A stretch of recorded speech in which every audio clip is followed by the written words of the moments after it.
우리가 예수님의 말씀을 통하여 성령에 관하여 이해하는 것은 너무나도 소중합니다. 특별히 한국 교회 안에서 성령에 관한 이해가 일부 오순절 성령의 사건에 집중을 하거나 치유의 사역에 집중하고 있는 것을 생각을 해보면 오늘 우리가 함께 생각해 보는 예수님의 말씀을 통하여 성령에 관한 바른 의미를 이해하는 것은 너무나도 소중한 시간입니다. 먼저 우리가 성령에 관해서 우리가 생각해 볼 때에 예수님께서 제자들에게 말씀하고 계신 이 상황에 대해서 다시 한번 생각을 해 보기를 원합니다. 예수님께서는 부활하시고 난 이후에 제자들에게 성령을 받으라라고 말씀하고 계십니다. 우리가 2022년 부활주의를 보내면서 예수님께서 부활하시고 난 이후에 제자들에게 어떠한 사건들이 일어났는지를 우리가 함께 생각을 해 보았습니다. 특별히 예수님께서 부활하시고 난 이후에 막달라 마리아가 예수님의 무덤에 찾아갔는데 이미 돌이 움직여져 있었고 막달라 마리아는 너무나 무섭고 두려워서 예수님의 제자 베드로와 요한에게 가서 이 사실을 알렸습니다. 그리고 베드로와 요한은 예수님의 무덤에 와서 예수님의 무덤이 비어 있다고 하는 사실을 확인하였지만 예수님의 부활의 의미를 깨닫지 못하고 집으로 돌아갔습니다. 그런 상황 가운데에서 막달라 마리아는 그 예수님의 무덤 주변에 있었고 예수님을 만나게 되었고 그리고 예수님을 만난 막달라 마리아는 제자들에게 가서 내가 주를 보았다라고 증언하였습니다. 이렇게 막달라 마리아의 증언을 들었음에도 불구하고 제자들은 어떻게 했습니까? 두려워서 문을 닫고 숨어 있었습니다. 이러한 상황 가운데에서 예수님께서 너희에게 평강이 있을지어다 라고 말씀하고 계십니다. 그리고 예수님께서 스스로 자신의 몸을 보여주심으로 인하여 증인이 되셨습니다. 손과 옆구리의 상처를 보여주시면서 제자들에게 부활하신 예수 그리스도를 증거하셨습니다. 이렇게 예수님의 부활을 증거했을 때에 제자들은 기뻐했다라고 성경은 기록을 하고 있습니다. 그리고 예수님께서 하나님께서 예수 그리스도를 이 땅에 보내신 것처럼 예수님께서도 제자들을 이 땅에 보내신다라는 말씀을 우리가 지난 시간에 생각을 해보았는데 이 보내다라고 하는 의미는 예수 그리스도의 부활의 사건에 대해서 우리가 함께 이야기를 나누다라는 의미로 우리가 생각을 해보았습니다. 그러므로 우리가 2022년 부활절을 보내면서 우리가 꼭 해야 할 것은 예수 그리스도의 십자가의 사건과 부활의 사건을 아직 하나님을 알지 못하는 분들에게 증거하는 것입니다. 이렇게 증거하는 것이 우리에게 어렵지 않으리라고 생각을 합니다. 예수님께서 부활하셨다고 하는 이 사실을 증거하는 것은 예수 그리스도의 십자가의 보혈을 통하여 우리가 죄 용서함을 받았다고 하는 믿음의 확신을 갖는 것이고 예수께서 부활하심으로 인하여 우리가 하나님 앞에서 의롭게 되어졌다고 하는 이 사실을 우리가 믿음으로 확신하는 겁니다. 이러한 믿음의 확신 가운데 있을 때에 예수님께서 제자들에게 말씀하신 내용이 무엇입니까? 성령을 받으라 라고 말씀하고 있습니다. 이렇게 우리가 예수님께서 제자들에게 성령을 받으라 라고 말씀하시는 이 내용을 살펴보면 우리 또한 성령을 받기 위해서는 두 가지 전제 조건이 있다고 하는 사실을 깨닫게 되어지는데 첫 번째 전제 조건은 두려움을 벗고 부활하신 예수님을 만나 평강과 기쁨을 얻어야 한다는 것입니다. 우리가 아직 예수 그리스도를 만나지 못하고 부활하신 예수 그리스도에 대한 믿음의 확신 가운데에서 살아가지 못한다고 하면 우리 또한 두려움 가운데 있을 것입니다.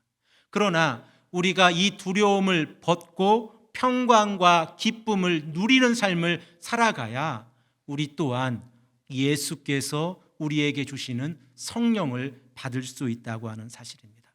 그리고 두 번째 조건은 예수님께서 부활하셔서 제자들을 파송하신 것처럼 예수님의 부활의 이 사실을 믿고 우리 또한 보냄을 받았다고 하는 사실을 깨닫고 말씀을 증거하는 삶을 살아가는 것입니다.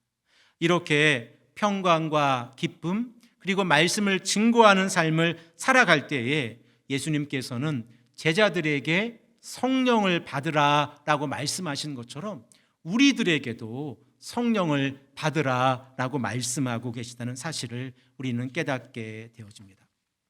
그러면 우리는 중요한 사실을 한 가지 더 깨닫게 되어지는데 예수님께서 부활하시고 그리고 제자들에게 성령을 받으라라고 말씀하셨을 때에 제자들은 그들의 눈으로 직접 예수님을 보았습니다. 그러므로 그들은 예수님을 믿을 수 있었고 부활하신 예수 그리스도께서 손과 자신의 옆구리에 난 상처를 보여주셨을 때에 예수께서 부활하셨다는 사실을 믿게 되어졌습니다. 그리고 시간이 지나서 우리에게 이 소식이 전해졌는데 우리는 이 사실을 보고 믿는 것이 아니라 듣고 믿고 있습니다. 그러므로 우리에게는 믿음이 더욱 소중합니다. 우리가 성령을 받기 위해서는 예수께서 부활하셨다고 하는 이 믿음의 확신 가운데 있어야 우리가 성령을 받을 수 있다고 하는 사실을 깨닫게 되어집니다. 사랑하는 성도 여러분, 제자들의 삶을 생각해 보십시오. 제자들은 예수님과 3년의 시간을 함께한 자들입니다. 그리고 예수님께서는 자신의 공생애를 통하여 성령에 관하여 이미 말씀을 하셨습니다. 하지만 제자들은 그 의미를 깊이 있게 깨닫지 못했고 그리고 또한 그로 인하여 하나님께서 예수 그리스도를 통하여 성령을 우리에게 보내주신다고 할 때에 그 성령을 받기 위해 우리에게 필요한 것이 무엇인가라고 하는 이 깊이 있는 생각을 하지 못했습니다. 그래서 우리는 성령을 받으라라고 하는 이 말씀을 들을 때마다 우리 또한 우리의 믿음을 깊이 있게 생각을 해야 합니다. 요한복음 14장의 말씀을 보면 예수님께서 보혜사 성령에 관하여 말씀하고 계신 내용이 기록되어져 있는데 이 성령에 관하여 말씀하시기 이전에 요한복음 14장 1절의 말씀부터 예수님께서는 믿음에 관하여 말씀을 하고 있습니다. 그래서 요한복음 14장 1절 말씀을 보면 하나님을 믿으니 또 나를 믿으라 라고 말씀하고 계십니다. 그리고 나서 예수님께서 말씀하고 계신 내용이 무엇입니까?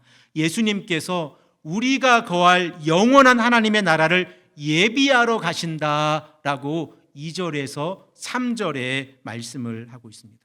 그리고 6절 말씀에 영원한 하나님의 나라에 들어가기 위해서는 반드시 예수님을 통하여서만 들어갈 수 있다라고 말씀을 하고 있습니다. 우리 다 함께 이 말씀을 다시 한번 읽겠습니다. 요한복음 14장 6절 말씀입니다. 예수께서 이르시되 내가 곧 길이요 진리요 생명이니 나로 말미암지 않고는 아버지께로 올 자가 없느니라 라고 말씀을 하고 있습니다. 이렇게 예수님께서 하나님의 나라에 대해서 말씀을 하시고 믿음에 대해서 말씀을 하시고 영원한 하나님의 나라에 대해서 말씀을 했음에도 불구하고 제자들은 이해하지 못했습니다. 그래서 빌립이 예수님께 또 다시 질문하였을 때에 예수님께서는 지속적으로 믿음에 관하여 말씀하고 있다는 사실을 우리는 요한복음 4장 11절, 12절의 말씀을 통하여 깨닫게 되어집니다. 이렇게 믿음을 강조하신 예수 그리스도께서 우리에게 말씀하고 계신 내용이 요한복음 14장 16절에 기록되어져 있는데 그 내용이 바로 보혜사 성령입니다. 우리 다 함께 요한복음 14장 16절 말씀을 읽겠습니다. 내가 아버지께 구하겠으니 그가 또 다른 보혜사를 너희에게 주사 영원토록 너희와 함께 있게 하리니 라고 말씀하고 있습니다. 예수님께서 성령을 보혜사라 지칭하고 계신데 이 보혜사라고 하는 이 헬라어 단어는 파라크레토스라고 하는 단어인데 그 의미는 우리가 너무나 잘 알고 있는 것처럼 조력자, 중보자, 또한 도움을 베풀도록 부름을 받은 자라고 하는 의미를 가지고 있습니다. 그리고 우리는 요한복음 14장 16절의 말씀을 읽으면서 이 성령의 역할에 대해서 우리가 깨닫게 되어지는데 예수님께서는 이 성령의 역할을 이렇게 말씀하고 계십니다.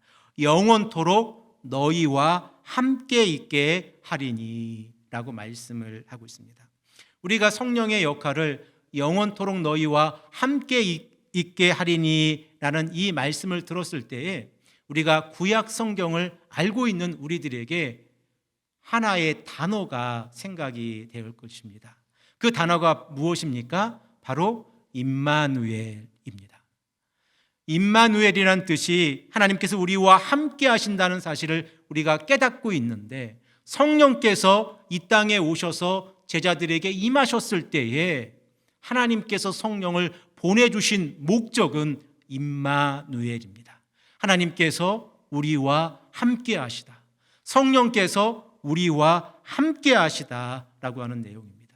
그러면 임마누엘이라고 하는 이 단어를 들었을 때에 우리가 구약 성경에서 무엇을 생각할 수 있습니까? 바로 언약입니다. 하나님께서 이스라엘 백성들과 맺은 이 언약이 이스라엘 백성들에게는 임마누엘의 특성으로 나타난 것입니다. 함께 우리가 아브라함과 하나님께서 맺은 언약을 생각해 보기를 원하는데 하나님께서는 아브라함의 믿음을 보시고 그리고 아브라함과 언약을 맺기를 원하셨습니다.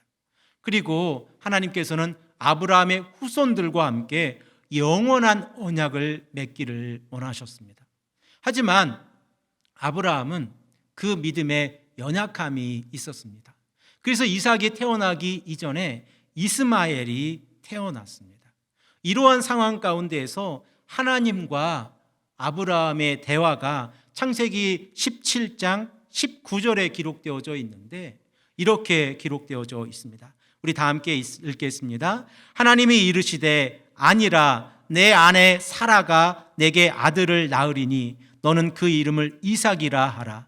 내가 그와 내 언약을 세우리니 그의 후손에게 영원한 언약이 되리라 라고 말씀하고 있습니다. 아브라함은 자신의 믿음의 연약함을 드러내고 있는데 창세기 17장 18절에 지금 태어나 있는 이스마엘이 이 영원한 언약을 이을 사람입니까? 라고 하나님께 묻고 있는 것입니다. 그러자 하나님께서 창세기 17장 19절 말씀에 아니라고 말씀하시면서 이삭이 태어날 것이다 라고 하는 사실을 강조하고 있습니다. 이렇게 하나님께서는 아브라함을 통하여 이삭을 태어나게 하셨습니다. 그리고 이삭에게 허락하신 복이 무엇입니까? 바로 임마누엘입니다. 한번 예를 들어 보겠습니다. 아브라함 때에 들었던 흉년이 창세기 12장 10절에 기록이 되어져 있는데 그때에 아브라함은 애굽으로 내려갔고 그 애굽으로 내려가면서 아브라함은 큰 실수를 하게 되어졌는데 자신의 아내 사레를 자신의 누이라고 속이는 사건이 기록이 되어져 있습니다. 그리고 창세기 26장에 가서 그 아브라함 때에 있었던 그 기근이 다시 일어나게 되어졌는데 그때에 이삭에게 하시는 말씀이 기록이 되어져 있습니다. 그리고 이삭에게 하시는 말씀 가운데에서 하나님께서는 애굽으로 내려가지 말라라고 말씀하시면서 그랄 땅에 머물 것을 명령하십니다.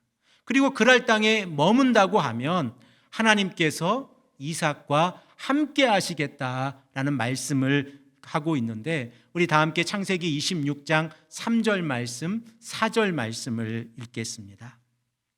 이 땅에 거류하면 내가 너와 함께 있어 내게 복을 주고 내가 이 모든 땅을 너와 내 자손에게 주리라. 내가 내 아버지 아브라함에게 맹세한 것을 이루어 내 자손을 하늘의 별과 같이 번성하게 하며 이 모든 땅을 내 자손에게 주리니 내 자손으로 말미암아 천하 만민이 복을 받으리라 라고 말씀하고 있습니다. 이렇게 하나님께서는 아브라함을 통하여 맺은 언약을 이삭을 통하여 이루어가고 계신데, 하나님께서 이삭에게 허락하신 복은 임마누엘입니다. 그리고 그 임마누엘의 복은 이 이삭의 삶 가운데서 하나님께서 약속하신 것을 공급해 주시고 보호하심으로 나타나고 있다는 사실을 우리는 깨닫게 되어집니다.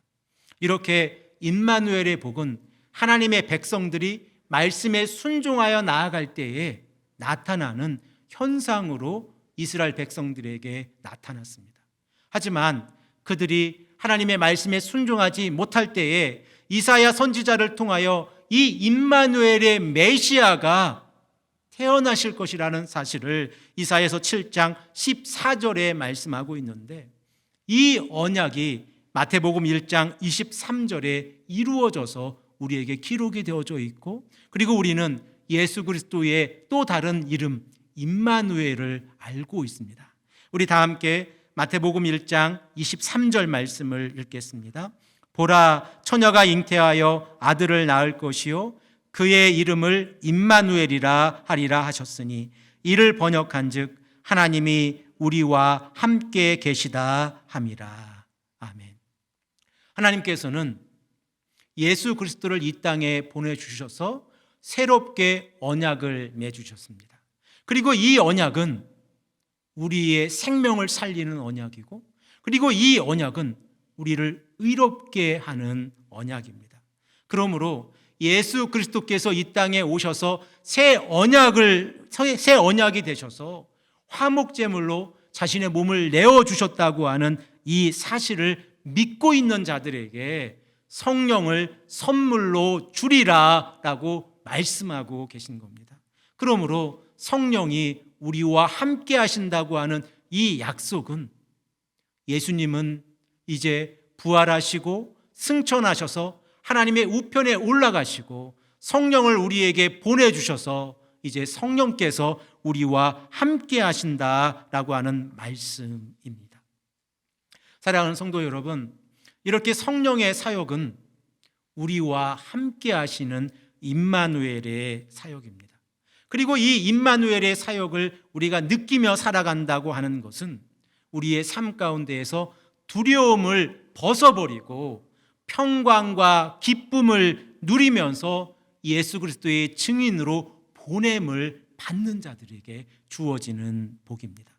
그러므로 우리는 이 시간 성령에 관하여 생각을 하고 있는데, 예수님께서 성령을 받으라 라고 제자들에게 말씀하시고 있는 이 내용은, 성령은 제자들의 삶 가운데서 지속적으로 평강과 기쁨의 삶을 누리게 하고, 그리고 또한 지속적으로 예수 그리스도의 십자가의 사건과 부활의 사건을 증언하는 증인의 삶을 살아가도록 함께 하시는 영이라고 하는 사실을 우리는 믿게 되어집니다.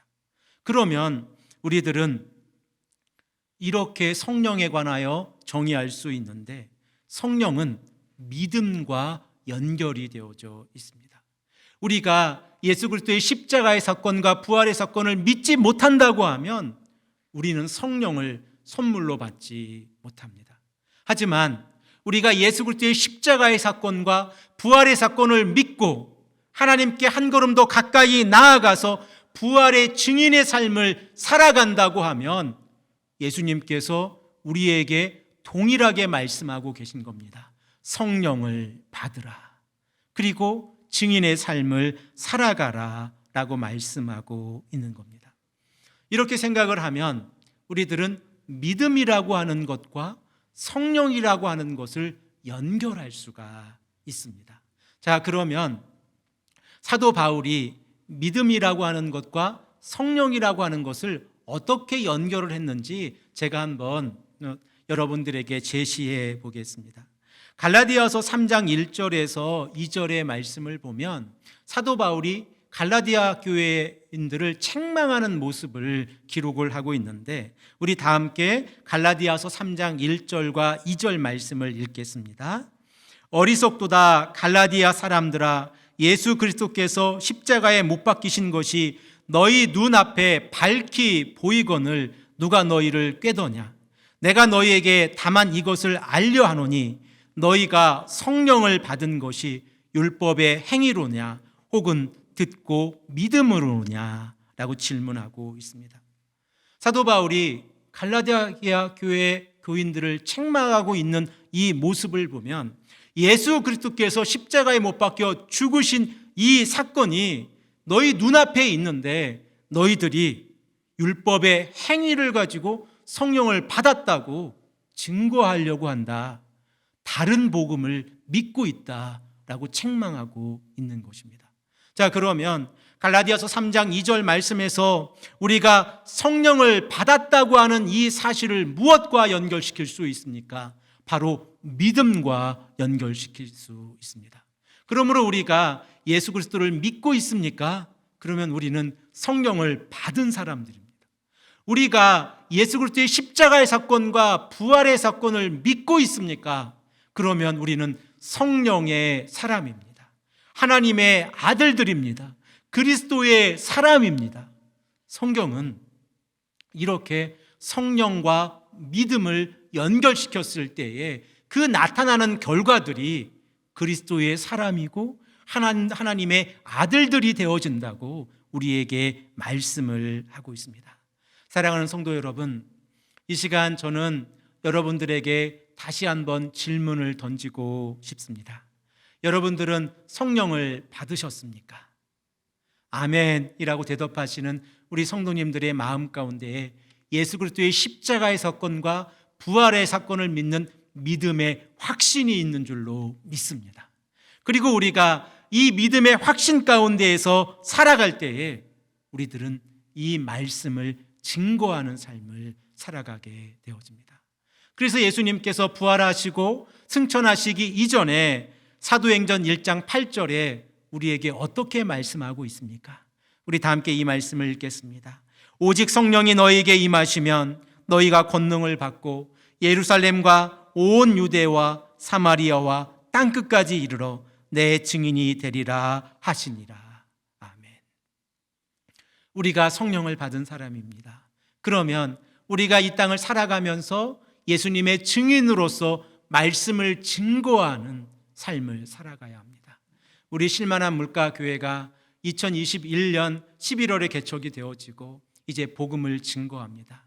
하나님께서 은혜를 허락하여 주셔서 우리 실만한 물가교회에 많은 은혜를 우리가 누리고 있습니다. 그리고 이렇게 함께 모여 하나님을 예배하고 있습니다. 그리고 우리가 성령을 받은 자로 이 자리에 모여 하나님을 예배하고 있습니다. 이제 복음을 증거하고 하나님의 말씀을 증거하며 함께 신앙생활하고 함께 천국에 가는 귀하고 복된 하나님의 성도님들이 되시기를 간절히 축복합니다. 함께 기도하겠습니다.